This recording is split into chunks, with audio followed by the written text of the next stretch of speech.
Hello guys, welcome to my new blog. आप लोग कैसे हैं? हमारे यहाँ कुछ लोग आए थे तो आप लोग क्या क्या बोल रहे हो देख लीजिए, और चैनल पर न्यू है तो सब्सक्राइब कर दीजिएगा और लाइक कर दीजिएगा। उनका बात अच्छा लगे तो आप लोग प्यारा से कमेंट कर दीजिएगा।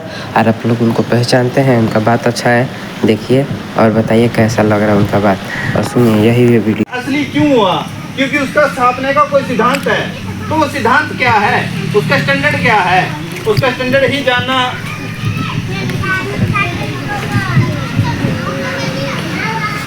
उसका स्टैंडर्ड पहचानना पड़ेगा, उसको जानना पड़ेगा, तभी जाके बात बनेगी। ठीक है जी।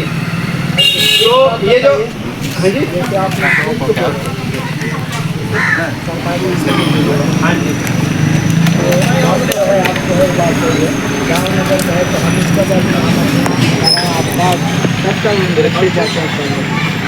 तो सरकारी है तो सरकारी नहीं है जो सरकार ने कोई जमीन है, बोले ना कि हमारा जमीन है वो तुम्हारी है।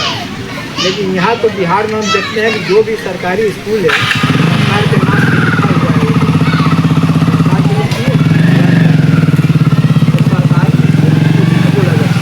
सरकार के दिया गया, उसका नाम दिया गया।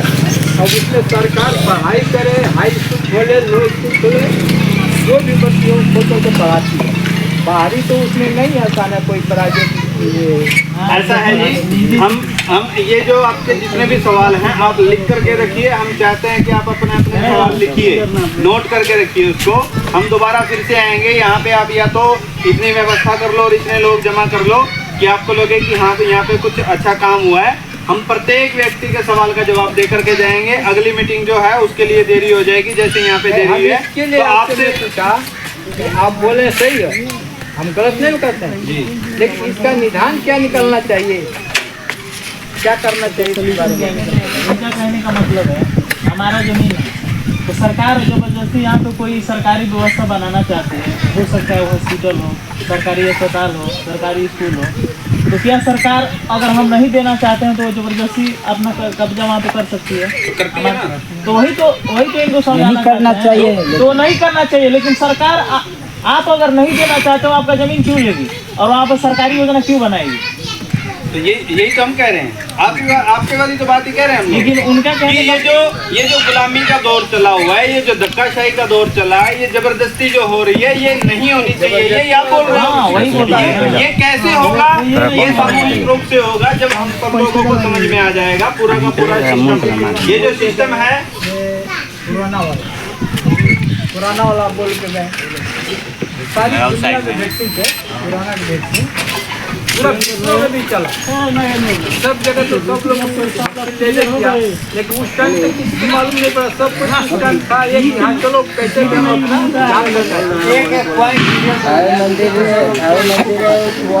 आइए, क्या बोलते हैं, ओवर ब्रिज के ऊपर आइए।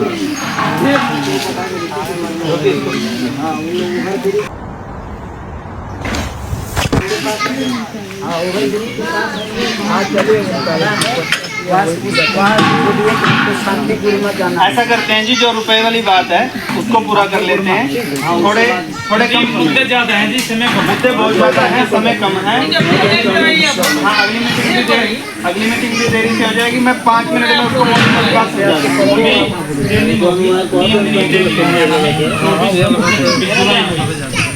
अगर किसी शक्ति को समझना है कैसे चल रहा है,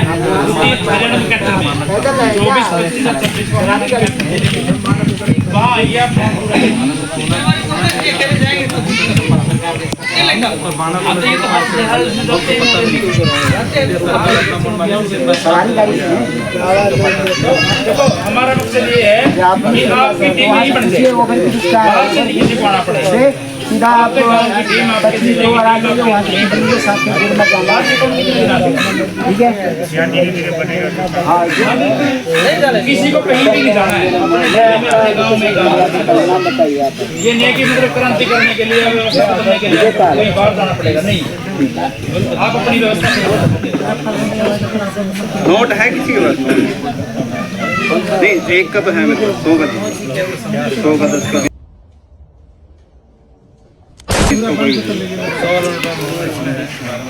ये ले लेना ध्यान। ये जानते हैं दोनों आदमी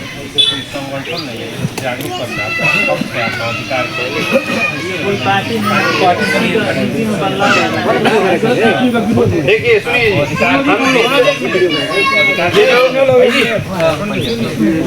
ये रुपए वाली जो चर्चा है इसको हम कम शब्दों में और कम समय में पूरा करने का प्रयास करते हैं और फटाफट करके फिर इसको आगे की शुरू करेंगे। देखो जी, ये जो नोट दिख रहा है आपको नीला नीला, ये 100 रुपए का नोट है और ये 1 रुपए का नोट है और ये 1 रुपए का सिक्का है। ये कागज का नोट है और ये भी कागज का नोट है, लेकिन इसको छाप रहा है RBI, reserve bank of India, और इसको छाप रही है भारत सरकार।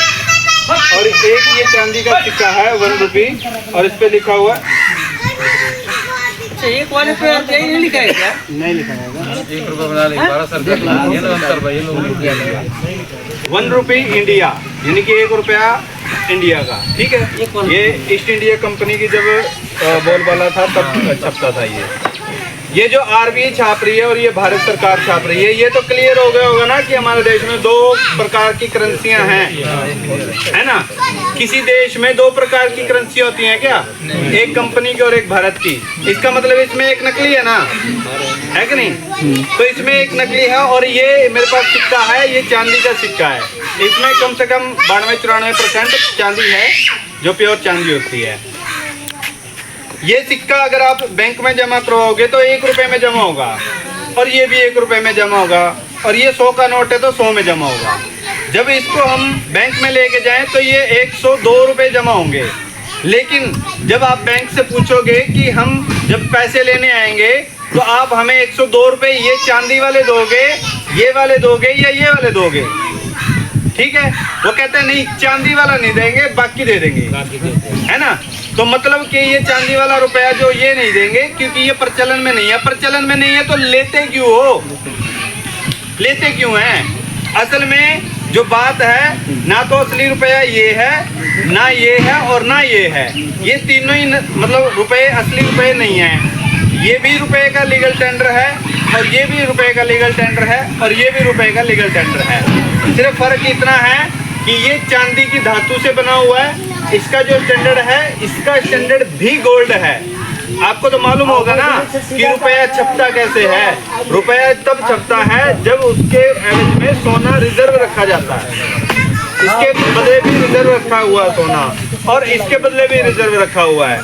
यहाँ पे फर्क हो जाता है कि ये चांदी की धातु का है, ये कागज का है, और ये भी लीगल टेंडर है। होना क्या चाहिए, जब हम ये 1 रुपया जमा कराएं तो हमें 1 रुपए के बराबर का सोना मिलना चाहिए, और ये 100 का नोट है तो इसके बराबर का हमें सोना मिलना चाहिए। लेकिन कभी भी सोना देते नहीं है, वो नोट के बदले या तो नोट दे देते हैं या आपके खाते में नंबर डाल देते हैं। मान लीजिए जब आप मतलब आपने जो फॉर एग्जाम्पल कि आपने यहाँ पे धान उगाया, जीरी उगाई, जीरी जब आप लेकर के गए मंडी में आपने असली जीरी दी और आपने नोट ले लिया। उसने कहा कि ये नोट ले जाओ। जब हम बैंक में जाते हैं कि इसके जो ये नोट है इसका हमारे रुपया दो, हमारा धान असली है और वो रुपया असली नहीं देते, ये तो गड़बड़ है ना, है ना। तो रुपये का जो सिद्धांत है वो है गोल्ड, और गोल्ड कितना, 1 रुपए के बदले 777 मिलीग्राम सोना लगभग बनता है, और वो भी 24 कैरेट जो सोना है वो है रुपया। हमारे देश में जो चला करती थी वो चलती थी मोहर, वो चलती थी 10 रुपये बराबर, एक मोहर बराबर 10 रुपये। 10 रुपये की एक मोहर हुआ करती थी, इसको मोहर बोलते थे। फिर जब पेपर करेंसी एक्ट आया 1882 पेपर करेंसी एक्ट आया जो, उसमें ईस्ट इंडिया कंपनी ने क्या किया कि हमारी लगभग 33% जो अपनी असली जमा पूंजी थी उसको एक ही झटके में निकल गए। उन्होंने कहा कि ये मोहर आज से 15 रुपये की है, 15 रुपये की मोहर कर दी, यानी कि लगभग 33% की लूट उसी रात को कर ली उन्होंने हमारे रुपए की, जो असली रुपया था, जो जिसमें हमारा सोना रखा हुआ था। उसके बाद उन्होंने अपना ही सिद्धांत मतलब बना के रख दिया। वो उन्होंने एक डॉक्यूमेंट बनाया कि अगर इस सिद्धांत को, इस स्टैंडर्ड को अगर कोई तोड़ता है कोई भी व्यक्ति इसके बदले नकली नोट रखना, नकली नोट छापना या इसका उल्लंघन करना आजीवन कारावास की श्रेणी में आता है। तो आजीवन कारावास की श्रेणी में है। जब हम इसको लेकर के जाते हैं तो वो रुपया नहीं देते हैं, वो इसके बदले में नोट दे देते हैं। आप बैंक में जाओगे, उनको बोलो कि हमारा ये कागज़ का नोट रखो और इसके बदले हमें रुपया दो, तो वो रुपया नहीं देते हैं। तो ये नहीं देते हैं तो गलती उनकी है ना, है कि नहीं है? ये समझ में आ गया कि रुपया क्या है? थोड़ा थोड़ा तो समझ में आएगा, एकदम कुछ नहीं आता। देखो दोस्तों, ठीक है जी बड़े बुजुर्गों, एकदम कुछ नहीं समझ में आता। ये धीरे धीरे हमें रिसर्च का हिस्सा है, धीरे धीरे समझ में आएगा। हमें भी बहुत दिनों में समझ में आया था जब डॉक्टर देवेंद्र बलारा जी ये कहा करते थे कि वो तो डिजिट देते हैं, रुपया कब देते हैं। तो ये बात समझने में हमें समय लग गया था। तो अब जाके मतलब पूरा समझ में आता है कि वो एक्चुअल में नंबर है, सिर्फ नंबर। जो हमारे खाते में पैसे डालते हैं ना, कि खाते में पैसे डाल दिए, वो असल में नंबर है। और ये असल में नोट है जो कि नकली है। नकली नोट क्यों है? मान लीजिए कि अगर आपका यहाँ पे क्या कहते हैं उसको, यहाँ पे आड़ती समझते ना, मतलब लाला बोल देते हैं, हाँ लाला बोल देते हैं। आपका जो लाला हो और आप अब एक पर्ची पे लिख के भेज दो, आप एक पर्ची पे लिख के भेज दो, अब इस बच्चे को भेज दो कि ये 5 किलो बेसन हमें दे दो। आप अपना नाम लिख करके साइन करके दे दो 5 किलो। तो वो जो पर्ची है वो बेसन नहीं है ना, वो उस बेसन की जो कीमत है वो अदा करने का वचन है। वो पर्ची वो रख लेगा और बेसन दे देगा या आटा दे देगा या चावल दे देगा, मतलब कुछ भी आप उससे लिख के भेजो। उसमें उसकी आपकी गारंटी है कि आपने उसकी जिम्मेवारी ली है कि इसके बदले जो आपकी कीमत बनती है, जो इसका मूल्य बनता है वो मैं दूंगा। तो आपने वो पर्ची लेकर के भेजा, वो पर्ची रख ली उसने और आपको बेसन दे दिया। फिर आपको उसके बदले में जो उनको कीमत अदा करोगे, चाहे आप मिट्टी दो या सोना दो या चांदी दो या लोहा दो, वो आपकी प्राथमिकता है, आपकी मर्जी है, आप किस तरीके से उसकी कीमत अदा करोगे। और वो उस कीमत को एक्सेप्ट करता है या नहीं, भी वो लेना चाहता भी है या नहीं, वो एक अलग विषय है। चलिए, तो वो जो पर्ची है वो एक मतलब विश्वास है। ऐसे ही ये नोट भी विश्वास है। ये नोट जो रुपये का नोट है, जो ये 100 रुपये का नोट है, इसके बदले में हमारा सोना रखा हुआ है वहाँ पे, वो देते ही नहीं है, तो वो चोर है। और चोर के साथ क्या होना चाहिए आप खुद तय कीजिए। आपका पैसा, जो हमारे बड़े बुजुर्गों का पैसा हुआ करता था, सोना चांदी हुआ करता था, बैंकों ने आकर के कहा कि अपना पैसा, अपना सोना चांदी हमारे पास जमा करवा दो। वो जमा करवाने के बाद फिर उन्होंने उसके ऊपर कब्जा कर लिया, नोट दे दिया, वो सोना चांदी रख लिया। जैसे आपकी जमीन, मान लीजिए कि आपका ये बाग की जमीन है 1 एकड़ की है, यहाँ पे बीघा चलता है, एकड़ चलता है जी, दोनों चलता है, बीघा चलता है, मान लीजिए दोनों चलता है। चलो, मतलब जो पहचान है वो बीघे के हिसाब से है, तो वो जमीन ही ठीक है। यहाँ पे 1 बीघे के, जो 1 बीघा है उसके कागज बना लिए और आपने मुझे दे दिए, मान लीजिए, या किसी को भी दे दिए। वो कागज दे करके वो संतुष्ट हो जाएगा क्या? अगर उसको जमीन दोगे आप, वो कागज दे करके काम चल जाएगा क्या? जमीन तो देनी पड़ेगी ना। वो कागज जो है उसकी रसीद है, समझ लो, उसका वचन है कि इतनी जमीन है, उसका मापक है कि इतने बाय इतने की जमीन है। जो असल बात है वो कागज उसका मापक है कि ये इतनी जमीन है और मैं इस व्यक्ति को दे रहा हूँ, इतना ही होगा। वो जो कागज है वो जमीन नहीं है। ऐसे ही ये कागज रुपया नहीं है, ये उसका लीगल टेंडर है। ये खुद सरकार में बैठे हुए लोग बोल रहे हैं, खुद प्रधानमंत्री बोल रहा है कि ये लीगल टेंडर है। तो हमें कब समझ में आएगा लीगल टेंडर है तो इसका जो असली मटेरियल है वो कौन देगा और कैसे देगा, वो हमें मांगने की जरूरत है ना।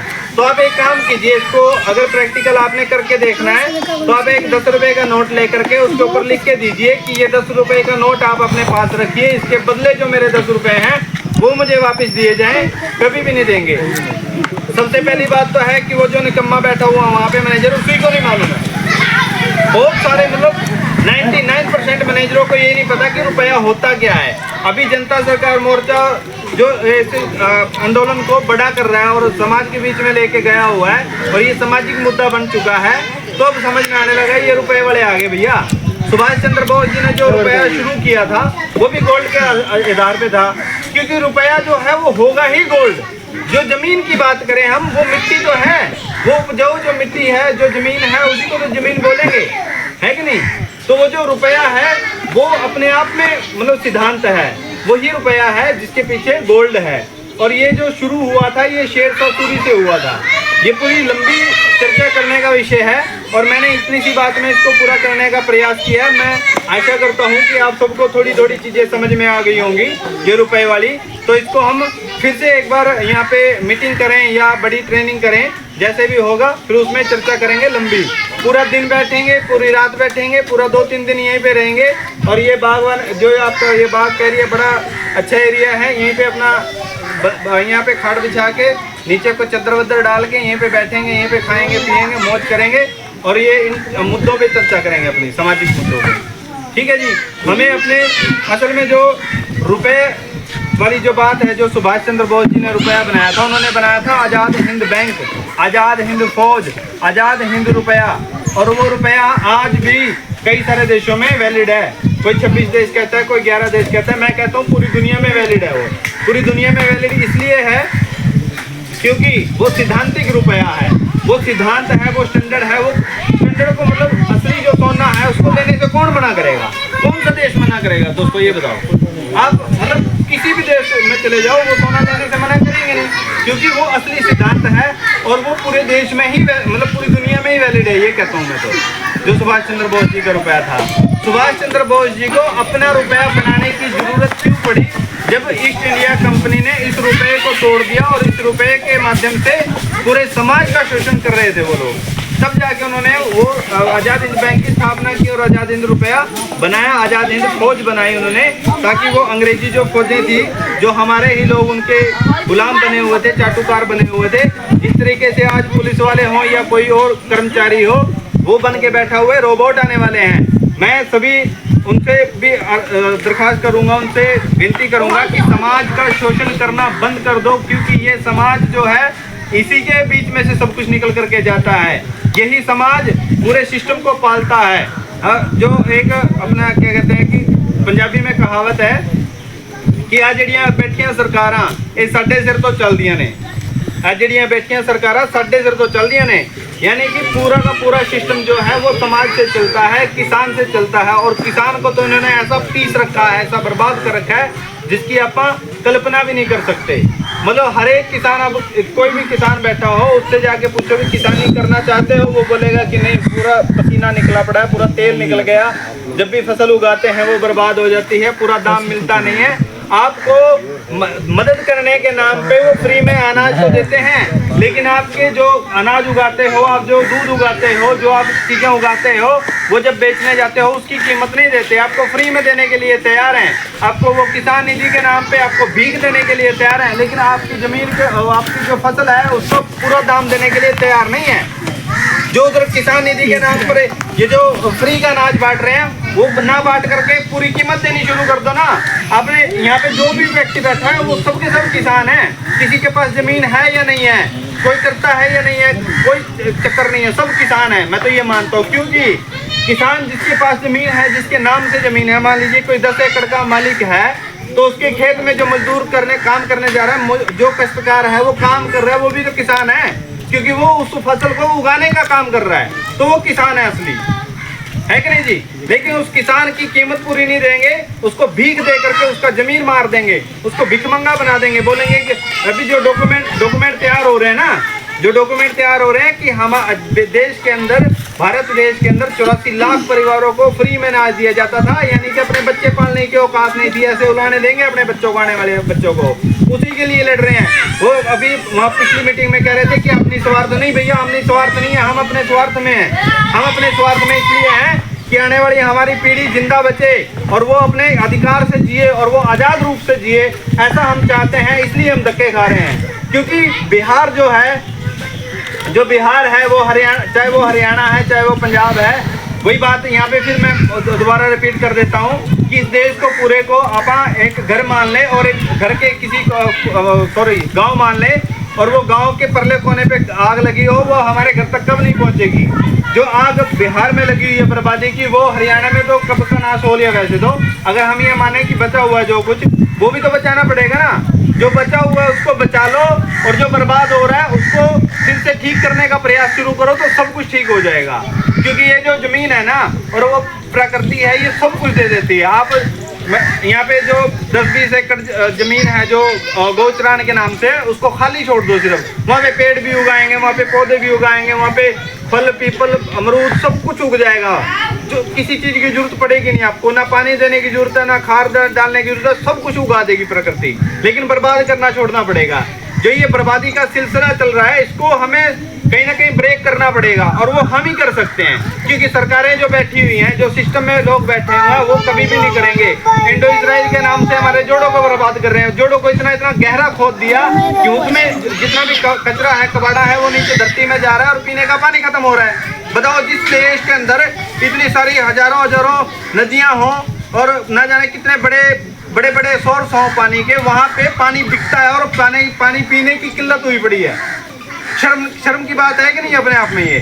क्योंकि पूरा का पूरा सिस्टम जो कैप्चर किया हुआ कॉर्पोरेट ने किया हुआ है। 1 लीटर एथेनॉल बनाने के लिए, जो एथेनॉल होता है वो बनाने के लिए कम से कम कई हजारों लीटर पानी बर्बाद होता है। तो वो किसका है? कॉर्पोरेट का है।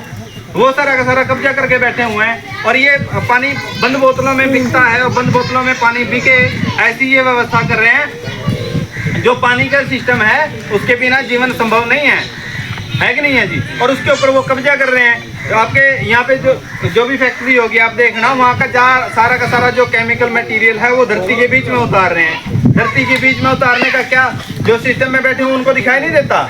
सब दिखाई देता है, लेकिन नहीं रोकेंगे, क्योंकि बर्बाद करना है। बर्बाद किस लिए करना है कि पूरी जो विश्व के लोग हैं जिनकी हम बात किया करते हैं, रॉकफेलर फाउंडेशन हो, ब्लैक रॉक हो, बिल गेट्स हो, या ये 13 परिवार हैं, वो पूरा का पूरा इस दुनिया के ऊपर कब्जा करना चाहते हैं।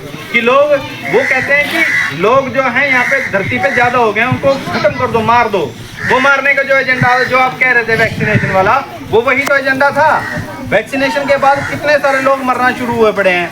हार्ट अटैक पहले भी आते थे, ऐसा लोग कहने वाले मिलते हैं, लेकिन वो उसका कुछ अलग सिस्टम था। इसका ये कार्डियक अरेस्ट आता है, एकदम से हार्ट अटैक, हार्ट फेल हुआ और बंदा टच से खत्म, ऐसा काम हो रहा है। तो ये जो सिस्टम चल रहा है, इसको कहीं ना कहीं हमें समझने की और इसके ऊपर काम करने की जरूरत है। और अभी जो समय का अभाव है, तो इसलिए हम अपनी चर्चा को यहीं पे विराम देते हैं, समाप्त करते हैं। अगली मीटिंग अपने सिवान में है, वहाँ के बाद फिर पूरे भारत का दौरा करने के बाद, और अभी हम फिर से यहाँ पे एक मीटिंग करेंगे, ट्रेनिंग करेंगे 3 दिन वाली। जैसे आप लोग तय करोगे, आप लोगों को ही करना है, हमें जो समझ आई है वो हम आपको बताएंगे। आपको तय करना है कि वो ट्रेनिंग करनी है या नहीं करनी है, कहाँ करनी है, कैसे करनी है, वो सब लोग आप आपस में मिल करके बैठ करके बात करोगे। अभी जिस साथी को, जिस व्यक्ति को ट्रेनिंग में जाना है, 3 दिन की जुलाना में ट्रेनिंग है, 8, 9, 10 तारीख की है, 8 और 9, 10 तारीख को जुलाई की जुलाना के अंदर प्रैक्टिकल ट्रेनिंग है। जैसे हम आप लोगों के बीच में आकर के बैठे हुए हैं, ये सीखना हो कि कैसे बैठा जाता है, कैसे बात की जाती है, कहाँ से शुरू करनी है, कहाँ पे खत्म करनी है, ये सब चीजें सीखने के लिए आप वो ट्रेनिंग कर सकते हो। 3 दिन की जो ट्रेनिंग होने जा रही है, वो एक और ट्रेनिंग, 1 मिनट, कैथल के अंदर जो 24, 25, 26 को ट्रेनिंग होने जा रही है कैथल के छोट गांव में, जो का गांव है, इन्हीं के गांव में वो ट्रेनिंग होगी। और ये जो ट्रेनिंग का सिलसिला है, 1000 से 1 लाख लोगों को इकट्ठा करने का जो सिलसिला शुरू किया हुआ है, उसको पूरा करने के लिए लगे हुए हैं। उसको पूरा करना क्यों जरूरी है? क्योंकि ये जो बदलाव है, ये ऐसे नहीं हो जाएगा। जैसे कह रहे थे आप लोग, कह रहे थे कि वो जबरदस्ती से जमीन पर कब्जा कर लेते हैं। जबरदस्ती कब करते हैं? जबरदस्ती तब की जाएगी जो कमजोर होगा। जब वो सिस्टम के आगे 1 लाख लोग खड़े होंगे, जब उनको मालूम होगा कि अगर हमने कोई भी चूचा की और यहाँ पे लाखों लोग आकर के खड़े होने वाले हैं और हमारी बात लगा देंगे, तो कौन करेगा? कोई भी नहीं करेगा। फिर तो हमें हमारा गाँव हमारे पास मिल जाएगा। हमें अपने गाँव को संभालना है, आपको अपना गाँव संभालना है, हमें अपना गाँव संभालना है। हम भी जा करके अपने गाँव की ही काम करेंगे। लेकिन हमें 4 साल हो गए हैं राजीव दीक्षित जी को सुनने के बाद, और असल में तो 9 साल हो गए हैं भाई राजीव दीक्षित को सुनने के बाद। फिर जब हमें मोर्चे का सानिध्य मिला और डॉक्टर देवेंद्र बलारा जी का सानिध्य मिला, तो हम इस पर काम करना शुरू किया और हमें थोड़ी सी ज़्यादा समझ में आ गया। तो हम आप लोगों को बताने का प्रयास कर रहे हैं कि आप लोगों को भी पता चले, ताकि आप यहाँ पे काम कर सको और हम वहाँ पे काम कर सकें। जो ग्राम सभा की ताकत है, जो ग्राम सभा है, जो असल गांव है, उसको बचाने का जो सिलसिला है, ये सब लोगों को पता चले और सब लोगों को ये पता चल जाए कि ग्राम सभा के अलावा कोई भी ऐसा व्यक्ति, मतलब कोई भी ऐसा ताकत नहीं है जो कि इस को किसी और को ताकत दे दे। जो सरपंच बनता है वो भी ग्राम सभा से बनता है, एमएलए बनता है वो भी ग्राम सभा से बनता है, एमपी बनता है वो भी ग्राम सभा से बनता है, प्रधानमंत्री, राष्ट्रपति, ये तो सारे नौकर हैं। हाँ, नौकर किसके? हमारे नौकर तो हैं ये लोग। तो ये हमें समझने की जरूरत है बस, और कुछ नहीं। तो इसी के साथ हम इस बात को यहीं पे पूरा करते हैं और एक बार नारा लगाएंगे, भारत की हुंकार है जनता ही सरकार है, भारत की हुंकार है जनता ही सरकार है, जोर जुर्म की टक्कर में संघर्ष हमारा नारा है, हम तब जीतेंगे जब सब जीतेंगे। जी, धन्यवाद बहुत बहुत आपका।